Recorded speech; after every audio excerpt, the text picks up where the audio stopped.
கோழி குழம்பு வந்து சும்மா சூப்பராக இருக்கும். உடம்பு நோக்கெல்லாம் வச்சு சாப்பிட்டீங்கன்னா செம்ம டேஸ்டாக இருக்கும். இது என்னுடைய ஃப்ரெண்டுக்கு வைக்கிறேன். ஹாய், வணக்கம். இல்லை தமிழ் உள்ளங்களுக்கு இனிய காலை வணக்கம். என்னை புறத்தாட ஒரு நின்று கை ஆட்டி கொண்டிருக்கிற பாருங்க இப்படியாண்டு. நான் இப்போ ஒரு சிக்கன் ஒன்று வாங்க வந்தேன் அந்த சைனீஸ் கடையில். அங்கே நல்ல சிக்கன் கடை இருக்குது, அதனுடைய வாங்க வந்தேன்னா வாங்க இப்படி செய்யலாம்னு பார்ப்போம்.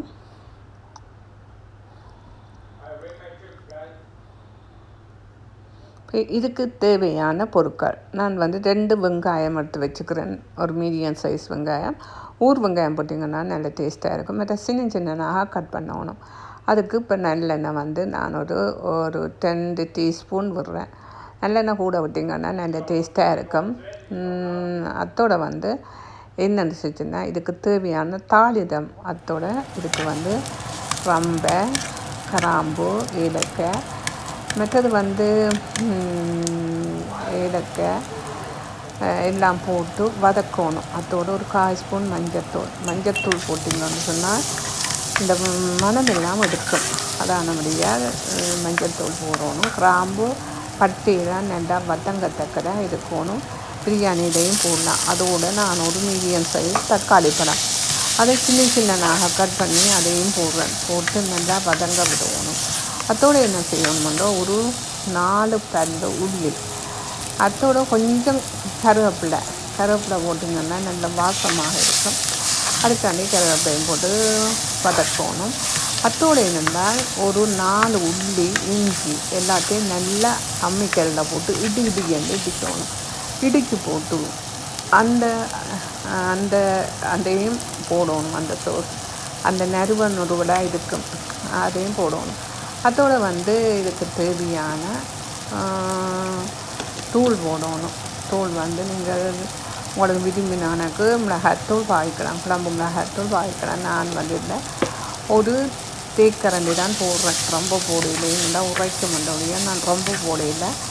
அத்தோட கொஞ்சம் மசிச்சு விடணும். எல்லாத்தையும் நல்லா மசிச்சு விட்டால் தான் நான் சூப்பராக இருக்கும். தக்காளி பழம் வந்து நல்லா மசிஞ்சால் தான் அது நல்ல டேஸ்ட் ஒன்றை கொடுக்கும். அதோடு இதுக்கு தேவையான உப்பும் போட்டுட்டு என்ன செய்யணும்னு சொல்லி நான் இப்போ நாங்கள் நல்லா சிக்கனை வந்து கழுவி போட்டு அதையும் போட்டு இப்போ ஒரு ஃபியூ மினிட்ஸ் வதங்க விடணும். எல்லாம் வதங்கட்டும், ஒரு 5 நிமிஷம் வதங்கட்டும்.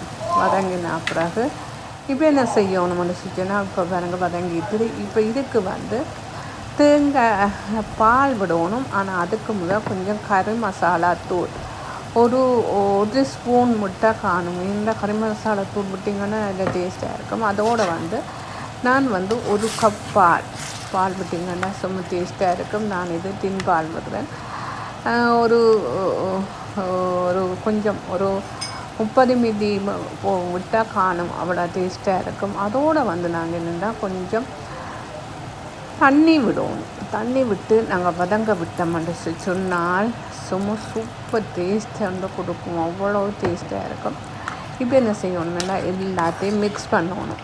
எல்லாத்தையும் மிக்ஸ் பண்ணி போட்டு என்ன செய்யணும்னு சொன்னால் இதே ஒரு மூடி போட்டு ஒரு 10 நிமிஷம் நல்லா அவிய விடணும். உப்பு ஓகேன்னு பார்க்கணும். உப்பு வந்து ஓகேயாக இருக்குது. இப்போ நீ என்ன செய்யணும்னா ஒரு மூடி போட்டு அதை மூடி விடணும்.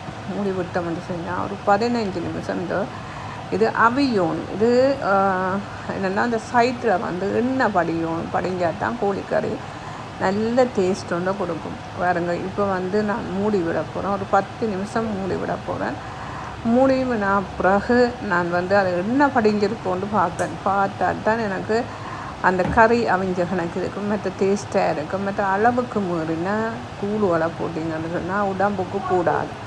அதன் காரணத்தால் உங்களோட வயசுக்கு ஏற்ற தூளுவல் போடுங்க. இப்போ 50 வயசுண்டா 50க்கு ஏற்ற தூளுவல், வயசு குறைஞ்சவியண்டா குறைஞ்சவைக்கு ஏற்ற சாப்பாடுகள்லாம் சாப்பிடணும். ஏன்னு சொன்னால் எங்களுக்கு வந்து கூட நாங்கள் ஒரு 50 வயசுக்கு மேலே வந்து செஞ்சோன்னா தூளுவல் உப்புவல் எல்லாம் பார்த்து தான் சாப்பிடணும். அதன் காரணத்தால் பார்த்து சாப்பிடணும்.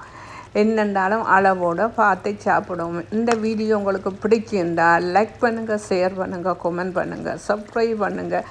இன்னொரு வீடியோவில் உங்களை சந்திக்கும் வரை நன்றி, வணக்கம்.